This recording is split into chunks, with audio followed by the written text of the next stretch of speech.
GK ನ್ಯೂಸ್ಗೆ ನಿಮಗೆಲ್ಲ ಸ್ವಾಗತ. ನಾನು ಅಬ್ದುಲ್ ಗಫರ್ ಖಾನ್. ಈ ದಿನದ ಪ್ರಮುಖ ಸುದ್ದಿಗಳು. ಇವತ್ತೇನಾಗ್ತಿದೆ, ನಾವು ಕೆಳಗಡೆ ಒಂದಾಗೂ ಇದ್ದೀವಿ, ಅದು ಬ್ಯಾಕ್ವರ್ಡ್ ಬರುತ್ತೆ. ನಾವು ಭಾಷೆ ಮತ್ತು ಜಾತಿಯಿಂದ ಅಲ್ಪಸಂಖ್ಯಾತರಿದ್ವಿ. 2 ಇಲಾಖೆಯಲ್ಲಿ ನಾವು ಬೆನಿಫಿಟ್ ತಗೋದು, ಅದನ್ನು ನಾವು ಸರ್ಕಾರದಿಂದ ಸುತ್ತೋಲೆಯನ್ನು ಮಾಡಿಸಿದ್ದೀವಿ. ಆದರೆ ಬಹಳ ಜನ ಗೊತ್ತಿಲ್ಲ. ಯಾರಿವತ್ತು ಎಂತ ನಾವು ಇವತ್ತು ಇದು ಅಲ್ಲ, ದೇವರಾಜ ಅರಸು ನಿಯಮದಲ್ಲಿ ಯಾರಾದ್ರೂ ಅಪ್ಲಿಕೇಶನ್ ಹಾಕಿ ಬೆನಿಫಿಟ್ ತಗೊಳ್ತಾ ಇಲ್ಲ, ಗೊತ್ತೇ ಇಲ್ಲ. ಹೋದ ವರ್ಷ ಆಯ್ತು, ಹಾಗೆ ಹೋದ ವರ್ಷ ಮಾಡ್ತಿಲ್ವ. ದೇವರಾಜ ಅರಸು ನಿಗಮದಲ್ಲಿ ಇವ್ರಿಗೂ ಸಹ ಬೇರೆ ಜನಾಂಗಕ್ಕೆ ಯಾವ ರೀತಿ ಸೌಲಭ್ಯ ಕೊಡ್ತಾರೋ ಅದೇ ರೀತಿ ಕೊಡ್ಬೇಕಂತ ಹೇಳ್ಬಿಟ್ಟು ಸುತ್ತೋಲೆ ಹೊಡಿಸಿದ್ವಿ ಸರ್ಕಾರದಲ್ಲಿ. ಯಾರಿಗೂ ಗೊತ್ತಿಲ್ಲ.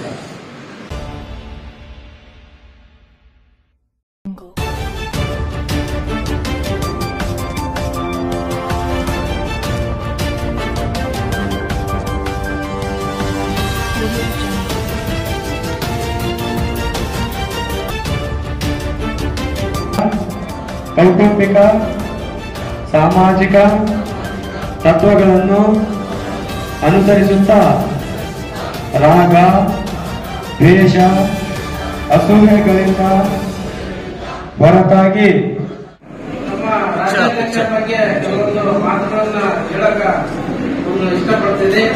ಯಾಕಂದ್ರೆ ನಮ್ಮ ಮುಸ್ಲಿಂ ಸಮುದಾಯದ ಒಳಗಡೆ ಉಪಜಾತಿಗಳು ಹಲವಾರು ಇದಾವೆ. ಅದರಲ್ಲಿ ನಾವು ನದಾಬ್ ಪಿಂಜಾರ್ ಅಂತ ಹೇಳಿದ್ರೆ ಬಹಳ ಹಿಂದುಳಿದೀವಿ. ಆ ಹಿಂದುಳಿದ ಕಾರಣ ನಾವು ಶಿಕ್ಷಣದಿಂದ ನಾವು ವಂಚಿತರಾಗಿವಿ, ಬಹಳ ದೂರ ಉಳಿದೀವಿ. ಮತ್ತೆ ಸಾಮಾಜಿಕವಾಗಿ, ಶೈಕ್ಷಣಿಕವಾಗಿ, ಆಮೇಲೆ ರಾಜಕೀಯವಾಗಿ. ಅದಕ್ಕೋಸ್ಕರ ನಮ್ಮ ಅಧ್ಯಕ್ಷರು ಇವತ್ತು ಶಿಕ್ಷಣಕ್ಕೆ ಬಹಳಷ್ಟು ಒತ್ತು ಕೊಡ್ತಾ ಇದ್ದಾರೆ. ಇವತ್ತು ರಾಜ್ಯ ಸಂಘ ಒಂದು ವಿಶ್ವಮಾನವ ಸಂಸ್ಥೆ ಅಡಿಯಲ್ಲಿ ನಮ್ಮ ಸಂಘದ ಹೆಸರಿನಲ್ಲಿ ರಾಜ್ಯಾಧ್ಯಕ್ಷರಾಗಿರ್ತಕ್ಕಂಥ ಜಲೀಲ್ ಸಾಬ್ ಸರ್ ಅವರು ಸುಮಾರು ಪ್ರತಿ ವರ್ಷವೂ 20 ಜನರಿಗೆ ರಾಜ್ಯದಲ್ಲಿ ಕಟ್ಟಕಡೆಯ ಪ್ರತಿ ಕಡುಬಡವರಿಗೆ ನಮ್ಮ ನದಾಬ್ ಪಿಂಜಾರ್ ಸಮುದಾಯದ ಇನ್ನು ಇತರ ಸಮುದಾಯದ ಜನರಿಗೆ ಕೂಡ ಏನು ಕಾಮರ್ಸ್, ಸೈನ್ಸ್ ಆ ವಿದ್ಯಾಭ್ಯಾಸ ಮಕ್ಕಳಿಗೆ ನಾವು ಕೊಟ್ಟರೆ ಮುಂದಿನ ದಿನಗಳಲ್ಲಿ ಈ ಒಂದು ಮೆಡಿಕಲ್ ಆಗಿರ್ಬೋದು, ಮತ್ತೆ ಬೇರೆ ಬೇರೆ ರೀತಿಯಲ್ಲಿ ಮಕ್ಕಳು ಮುಂದರಿಬೇಕು ಶಿಕ್ಷಣದಲ್ಲಿ ಅಂತೇಳಿ ಬಹಳಷ್ಟು ಕೆಲಸಗಳನ್ನು ಮಾಡ್ತಾ ಇದ್ದಾರೆ.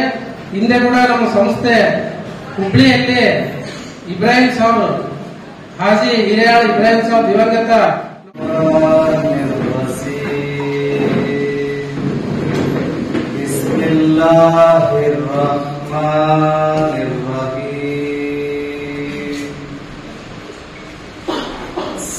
ಸುಬ್ಹಾನಲ್ಲಾಹಿ ವ ಬಿಹಮ್ದಿಹಿ ಅದದ ಖಲ್ಕಿಹಿ ورجى نفسه وزنة عرشه ومدد كلماته الحمد لله رب العالمين. ಬಹುದು ಅಂತಕ್ಕಂಥ ಒಂದು ಅಂಶಗಳನ್ನು ನಾವು ತಿಳಿಸಿದ್ವಿ. ಅದನ್ನು ಸಾಮಾನ್ಯ ಎಲ್ಲಾನು ಕಾರ್ಯರೂಪಗೊಂಡಿದ್ವಿ. ಈಗ ವೆಬ್ಸೈಟ್ ಇದೆ, ಬಹಳ ಜನಕ್ಕೆ ನಿಮಗೆ ಗೊತ್ತೇ ಇಲ್ಲ. ನಮ್ಮ ಸಂಘದ ವೆಬ್ಸೈಟ್ ಇದೆ. ಆ ವೆಬ್ಸೈಟ್ ನಲ್ಲಿ ನೀವು ನಮ್ಮ ಸಂಘದ ಇತಿಹಾಸ, ನಮ್ಮ ಈಗಿನ ಒಂದು ಪರಿಸ್ಥಿತಿ ಮತ್ತು ಸಂಘದ ಮೂಲಕ ಏನಾದರೂ ಮಾಹಿತಿಯನ್ನು ನಾವು ರವಾನೆ ಮಾಡಲಿಕ್ಕೆ ಒಂದು ವ್ಯವಸ್ಥೆ ಮಾಡ್ತೀವಿ. ನಾವು ಒಂದು ವೆಬ್ಸೈಟ್ ಮಾಡ್ತಾ ಇದ್ದೀವಿ. ಅದೇ ರೀತಿ ವಾಟ್ಸಪ್ ನಲ್ಲಿ ಬೇಕಾದಷ್ಟು ಮಾಹಿತಿಗಳನ್ನು ನಾವು ಕಳಿಸ್ತೀವಿ. ಆ ವಾಟ್ಸಪ್ ಮಾಹಿತಿಗಳ ಮೂಲಕ ನಮ್ಮ ಸಂಘದ ಚಟುವಟಿಕೆಗಳಿಗೆಲ್ಲ ಗೊತ್ತಾಗ್ತವೆ. ಮಕ್ಕಳಿಗೆ ಶಿಕ್ಷಣ ಕೊಡ್ತಾ ಇದ್ವಿ. ಮತ್ತೆ ಕೊರೋನಾ ಕಾಲದಲ್ಲಿ ಎಷ್ಟೋ ಜನ ಕುಟುಂಬದ ಸದಸ್ಯರು ತೀರ್ಕೊಂಡಾಗ ಅವರಿಗೆ ಹಣ ಸಹಾಯ ಮಾಡಿದ್ವಿ. IPS ಆಫೀಸರ್ ಇದ್ದಾರ, ಯಾರಾದ್ರೂ ಬಂದ ಇನ್ಕಮ್ ಟ್ಯಾಕ್ಸ್ ಆಫೀಸರ್ ಇದ್ದಾರ, ಸೆಂಟ್ರಲ್ ನಲ್ಲಿ ಇಲ್ಲ. ಯಾಕಂದ್ರೆ ಆ ಲೆವೆಲ್ ನಾವು ಆಗ್ತಾ ಇಲ್ಲ. ಯಾಕಂದ್ರೆ ನಾವು ಮಕ್ಕಳಿಗೆ ಆ ರೀತಿಯಾದ ಒಂದು ಶಿಕ್ಷಣ ಕೂಡ ಸಾಧ್ಯವಾಗ್ತಿಲ್ಲ. ಇವತ್ತು ಅದೇ ನಮ್ಮ ಡಿಮ್ಯಾಂಡ್ ಇದೆ. ನಮಗೆ ಪ್ರತ್ಯೇಕವಾಗಿ ಒಂದು ವ್ಯವಸ್ಥೆ ಮಾಡಿ ಅಂತ ಹೇಳಿದ್ರೆ ನಾವು ಸರ್ಕಾರದ ಹಂತದಲ್ಲಿ ನಾವು ಕೇಳಲಿಕ್ಕೆ ಒಂದು ವ್ಯವಸ್ಥೆ ಮಾಡ್ಕೊಂಡಿದ್ದೀವಿ.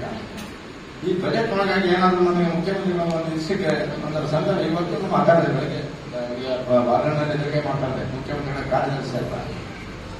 ನಮಗೆ ಸಮಯ ಕೊಡ್ತಿದ್ರು ಇಲ್ವೋ ಅಂತ ಸಭೆ ನೀವೆಲ್ಲ ನಾವು ಕೊಡ್ತೀವಿ. ಹೀಗೆ ಅವರಿಗೆ ಬಂದಿದ್ದಾರೆ. ಬಹುತೇಕ 4-5 ದಿನದಲ್ಲಿ ನಮಗೆ ಸಮಯ ತೆಗೆಯುವುದು ಮುಖ್ಯಮಂತ್ರಿಗಳು ಅಂತ. ಆಗ ನಮ್ಮ ಸಮಾಜದಲ್ಲಿ ಏನು ಕುಂದುಕೊರತೆಯಿದ್ದಾವೆ, ಏನು ಸಮಸ್ಯೆಗಳಿದ್ದಾವೆ ಎಲ್ಲ ಒಂದೇ ಸಾರಿ ಬಗೆಹರಿಯಲ್ಲ. ಪದೇ ಪದೇ ನಾವು ಒತ್ತಾಗ ನಮ್ಮ ತಾಯಿ ಹಾಲು ಕೊಡುತ್ತೆ, ನಾವು ಹೊಂದಿದ್ರೆ ಕೊಡುತ್ತೆ. ನಾನು ಕೇಳಿದರೆ ಹೊರದೇ ಇಲ್ಲ, ನಾವು ಹೊರದೇ ಇಲ್ಲ. ನೆನಪು ಹೇಳೋದಿಲ್ಲ. ಯಾಕಂದ್ರೆ ಏನೋ ಕೆಲಸ ಕಾರ್ಯಗಳ ಬಗ್ಗೆ ಸಣ್ಣ ಪುಟ್ಟ ಸಹಾಯ ಮಾಡ್ತೀವಿ. ನನ್ನ ಶ್ರೀಮತಿ ಅವರಿಗೆ ಒಂದು 2 ವರ್ಷದಿಂದ ತೀರ್ಕೊಡಿದ್ರು. ಅವ್ರ ಹೆಸರಲ್ಲಿ ಒಂದು ಫೌಂಡೇಶನ್ ಅಂತ ಮಾಡಿದ್ವಿ, AJ ಫೌಂಡೇಶನ್ ಅಂತ. ಅದರಿಂದ ಯಾರಾದ್ರೂ ಕೇಳಿದ್ರೆ ಸಣ್ಣ ಪುಟ್ಟ ಸಹಾಯಗಳನ್ನು ಮಾಡಲಿಕ್ಕೆ ಒಂದು ಅವರ ನೆನಪಿನ ಅಂತ ಮಾಡ್ತಾ ಇದ್ದೀನಿ. ಅಂದ್ರೆ ಅದೇನು ಪ್ರಚಾರ ಮಾಡ್ತಿಲ್ಲ ನಾನು, ಅಥವಾ ಅದರಿಂದ ಏನಿಲ್ಲ, ಸುಮ್ಮನೆ ನನ್ನ ಆಂತರಿಕ ಇದಕ್ಕಾಗಿ ಅಷ್ಟೇ, ಸಮಾಧಾನಕ್ಕಾಗಿ, ಆಂತರಿಕ ಸಮಾಧಾನಕ್ಕಾಗಿ ನಮ್ಮ ಮನೆಯವರ ಹೆಸರಲ್ಲಿ ಏನಾದರೂ ಒಂದು ಕೊಡ್ತಾ ಇದ್ದೀವಿ. ಯಾಕಂದ್ರೆ ನಾನು ದೊಡ್ಡ ಪ್ರಚಾರ ಅಥವಾ ಏನು ಮಾಡಕ್ಕೆ ಸಾಧ್ಯ ಇಲ್ಲ. ಮಕ್ಕಳು ಅಷ್ಟೇ. ಮನೆ ಇವತ್ತೇನು 40 ಜನ ನಮ್ಮಲ್ಲಿ ಮಕ್ಕಳಿದ್ದಾರೆ. ನಮ್ಮ ಕಲಾಂ ಪಿಂಜಾರ್ ಸಂಘ ಮತ್ತು AJ ಫೌಂಡೇಶನ್ ನಮ್ಮ ಮನೆಯವರ ಇದರ ಒಟ್ಟಿಗೆ ಆ ಮಕ್ಕಳಿಗೆ 40 ಜನರಿಗೆ ಶಿಕ್ಷಣ ಕೊಡ್ತಾ ಇದ್ದೀವಿ. ಯಾ ಜಲ್ ಜಲಾಲಿ ವಲ್ ಇಕ್ರಾಮ್, ಯಾ ಹಯ್ಯುಲ್ ಕಯ್ಯೂಮ್, ಯಾ ಅಜೀಜುಲ್ ಹಕೀಮ್, या अर्शिल अजीम, या अजीम सुल्तानी, ऐ रब्बुल आलमीन हम सबको आपकी बंदगी करने को तौफीक अता फरमा. 2 ಪಂಥಗಳು ಹುಟ್ಟಿಕೊಳ್ಳುವಂತೆ ಆ 2 ಪಂಥಗಳಲ್ಲಿ ಒಂದು ಶಿಯಾ ಅಂತಕ್ಕಂಥದ್ದು, ಒಂದು ಸುನ್ನಿ ಅಂತಕ್ಕಂಥ ಪಂಥಗಳು ಹುಟ್ಟಿಕೊಳ್ಳುತ್ತೆ. ತದನಂತರ ಹೇಳ್ತಕ್ಕಂಥದ್ದು ಅದರಲ್ಲಿ ಉಪ ಪಂಗಡಗಳು ಅಂತಕ್ಕಂಥವು ಬರ್ತವು. ಆ ಉಪ ಪಂಗಡಗಳಲ್ಲಿ ಪಿಂಜಾರಗಳು ಅಂತಕ್ಕಂಥದ್ದು. ತದನಂತರ ಸುಮಾರು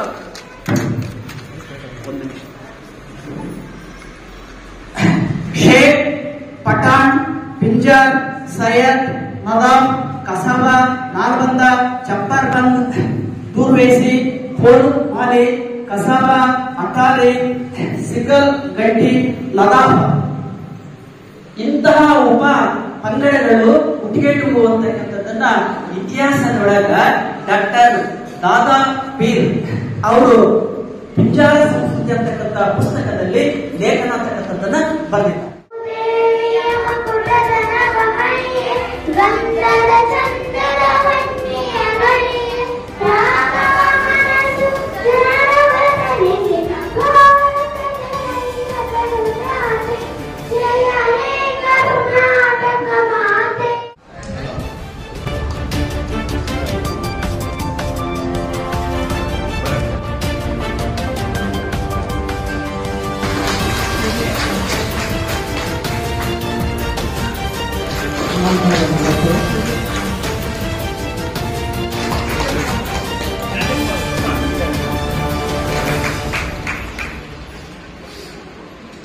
ಅಧ್ಯಕ್ಷರಿಗೆ ಮಾಡಿ ಎಲ್ಲರೂ